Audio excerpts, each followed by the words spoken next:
17 বছৰে আজি ইয়াত ইএম সকলৰ কাৰণে কোৱাৰ্টাৰ নাই, চিফ ডিপুটি চিফ কাৰো কোৱাৰ্টাৰ নাই, MCLA সকলৰ কাৰণে কোনো হোষ্টেল নাই, কোনো সুবিধা নাই। তো সেইকাৰণে আজি যিখিনি কাম কাজ হ'ব লাগে চৰকাৰী কাম কাজ, সেই কামবিলাক মানে সঠিকভাৱে হোৱাত যথেষ্ট অসুবিধা হৈছে। তো সেইকাৰণে আমি আলোচনা কৰিছোঁ আমাৰ চৰকাৰখনে অতি শীঘ্ৰে আমি এক্সিকিউটিভ কাউন্সিল বহি পেলাই যি অসুবিধা আমাৰ মেম্বাৰসকলৰ হৈ আছে, EM সকলৰ হৈ আছে, এই কথাবিলাক লৈ পেলাই আমি আলোচনা কৰিম। আৰু স্পেচিয়েলি আজিও আমি এই কথাটো আনঅফিচিয়েলি কিছুমান কথা আলোচনা কৰিম আৰু ইয়াৰ পিছতে এইটো এক্সিকিউটিভ কাউন্সিলক লৈ যাই পেলাই পাছ কৰিম।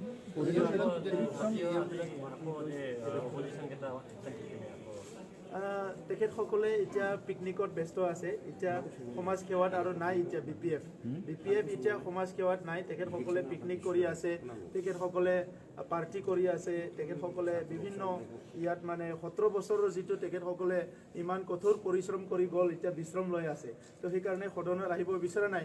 ৰাইজেহে ঠিক কৰিব লাগে তেনেকুৱা ব্যক্তিবিলাক কিয় ভোট দিলে।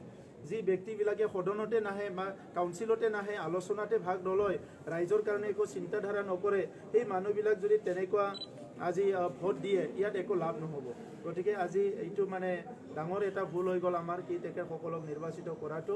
আৰু মই আশা কৰোঁ যে তেখেতসকলৰ যদি আজি কিবা এটা ভাল বিবেচনা হৈছে বা ভাল চিন্তাধাৰা উদয় হৈছে, তেনেহ'লে তেখেতসকলে সদনত আহিব লাগে। এতিয়া সদনৰ নিয়ম মতে তেখেতসকলে কণ্টিনিউলি এবচেণ্ট কৰিলে কিন্তু ডিছকুৱালিফাই হৈ যাব এটা সময়ত। গতিকে সেইটো আৰু তেখেতসকলে এইটোও বিচাৰিব পাৰে, গতিকে আমাৰ ক'ব লগা নাই। কিন্তু কথাটো হৈছে কি আমি বিচাৰিছোঁ যে ইয়াত অপজিশ্যন থাকিব লাগে, ইয়াত ৰুলিং থাকিব লাগে, ভাল ডিছকাশ্যন ডিবেট হ'ব লাগে, তেতিয়াহে চৰকাৰৰ পলিচিবিলাক ভাল হ'ব। আৰু তেখেতে কৈছিলে আগ্ৰামা মহিলাৰ ডাঙৰীয়াই যে আমি অপজিশ্যন হিচাপে থাকিম, কিন্তু আজিতো আমি দেখিবলৈ পোৱা নাই অপজিশ্যন হিচাপে ইয়াতে অংশগ্ৰহণ কৰাটো। গতিকে মই আহ্বান কৰিছোঁ তেখেতসকলে আহক, আলোচনাত ইয়াত মানে এটেণ্ড কৰক, আলোচনাত অংশগ্ৰহণ কৰক, সেইটোকে আমি বিচাৰোঁ। চাওক, এইটো মানে কোনো ধৰণৰ আমাৰ এক্সিকিউটিভ কাউন্সিলৰ ডিচিশ্যন নহয়, আমাৰ BTC গভৰ্ণমেণ্টখনৰো ডিচিশ্যন নহয়।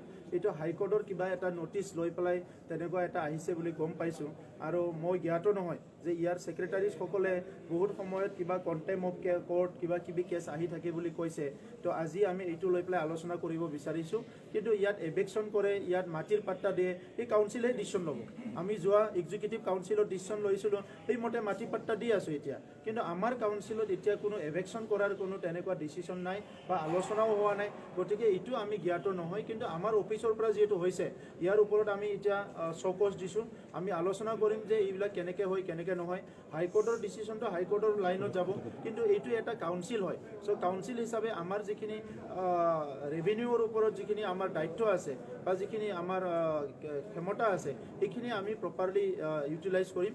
আৰু আমি আশা কৰিছোঁ যে অহা কেইদিনমানত আৰু আমি অধিক প্ৰায় 11,000 আমি বিভিন্ন জাতি জনগোষ্ঠীৰ লোকক আমি ভূমি পাট্টা প্ৰদান কৰিম।